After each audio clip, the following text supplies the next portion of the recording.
Hi everybody, welcome to Bill Sky, the C++ guy, and what we're going to do today is we are going to go over commenting your code. Now, oh my god, you're probably rolling your eyes saying, why do I need to comment my code? Let me tell you a little story.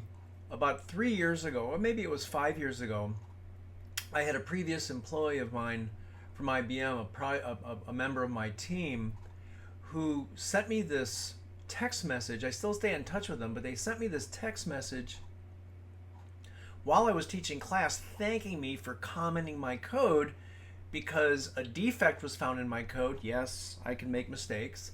A defect was found in my code, but because it was so well structured and it was so well commented, he found it in a matter of minutes. And that guy is still my friend. His name is Lee. Just love him and his family. But yeah, I was so happy to hear that the extra effort I went through to comment my code really made people be able to understand and read my code better and be able to fix that code. Now, that code was in Java, and Java is even more of a self-documenting language, but even then the comments helped.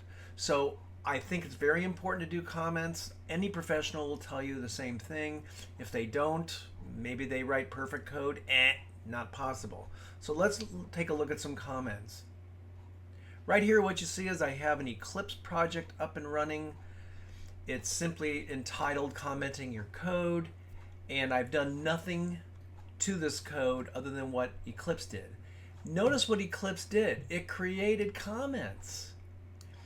And those comments begin, those line comments begin with a double slash. Now, the double slash means that anything after that double slash, that is a comment on that line, and the next line is not a comment. Now, the next line is a blank line. If I get rid of that, so line number 9, everything to the right of the double slash is a comment, but after line number 9, the line 10 is an actual program statement because there's no double slash in front. If I put a double slash in there, it becomes a comment. All of a sudden, some errors show up in my Eclipse, and problem. Okay, so if you take a look at these comments, they're very easy to read. It has the name of the code. It has the author's name, or it should. So I'm going to put in my name there.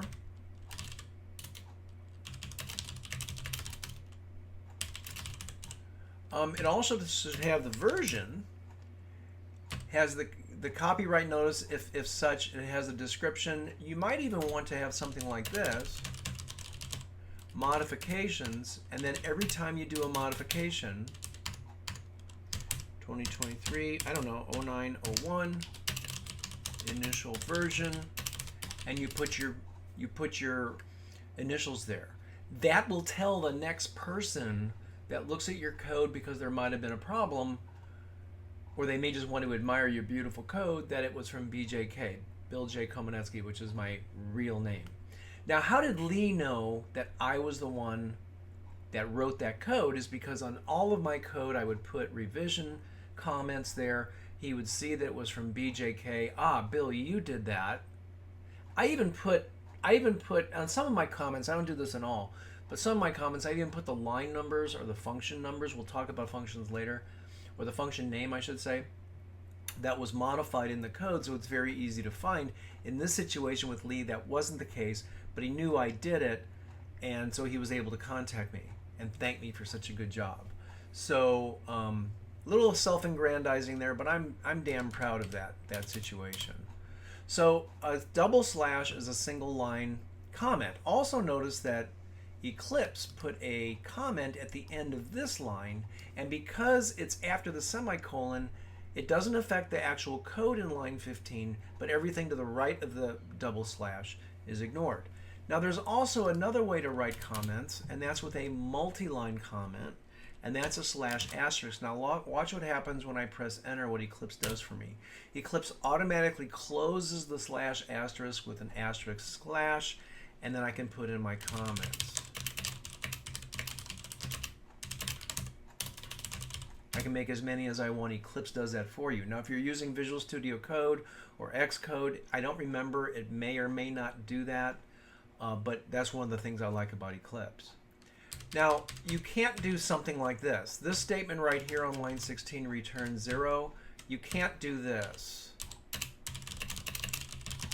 Because now we have a problem here because it doesn't know what we're returning because I changed the number 0 into a comment simply because I put the 2 slashes there. What I would want to do with this is put it at the end of the line, and now everything is fine. The program will build no problem. What about, can I do this? Can I say slash asterisk, this is a comment, asterisk slash. It looks like it'll let me do it. I've never done that before, but it built just fine. So anything within the slash asterisk and the asterisk slash, that's a comment ignored by the compiler, and everything outside of that close comment characters, anything outside of that is program code. Okay? Now, what are you going to comment? If I create a variable called total pay, so I'm going to create a double called total pay. I'm going to create an integer called total hours. Let's say you're not allowed to work half-hour shifts or quarter hours, so we're going to make it a whole number, an integer. And then we're going to say double pay rate. And let's give those some numbers. I'm going to initialize that to 0. Total hours, I'm going to say I worked 40 hours that week, and the pay rate, I make $19.99. I can actually put in enough code and name my variables in such a way where I really don't need to comment it. So I could say total pay equals total hours times pay rate. Now that's our first equation that we've done in these set of videos for C++. But if you take a look at this, it doesn't really need to be commented, right? Now the variable names could be better. I could say gross total pay, so we know that's the gross because gross means everything I earned before taxes taken out. So I can rename those. So something like this does not have to be commented because it's just so obvious what it's doing. However, let's say we have some, actually let's rename those variables. Let's keep this simple. Let's rename those variables to X, total hours to Y, pay rate to Z. And here's what our equation looks like. This is an example of code. First of all, horrible variable names. But if for some reason, if your family's being held hostage because they want you to use small variable names, bad variable names, I can understand this could happen. Okay. By the way, if that happens, wake up. So something like this really needs to be commented.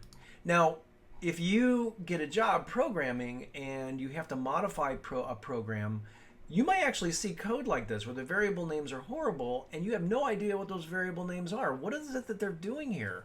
X times Y equals Z. Well, I know they're multiplying two things, but what is Y and what is Z? Well, you don't want to change the variable names necessarily because if the program is really, really big, changing variable names could be a problem. But you could comment them. So I could say right here, gross pay. I could say right here, total hours. And right here, I could say hourly pay rate. And again, the simple fact that I put those comments there is not going to affect the code, but it's going to be more readable. And this is calculate gross pay by total hours times hourly pay rate. And now if I'm Sally Jones from, in 5 years and I'm looking at this code, you have just documented it and I know what it is. And now I might go to my manager and say, hey, I would like to change the variables in this program, and your managers may say, don't mess with it. If it's working, don't try to fix it. So that's where comments really come in handy. So that's our discussion about comments. Do not underestimate comments. In some languages, like assembler language, you must use comments, otherwise you won't even know what the program's doing. Hope to see you at our next video.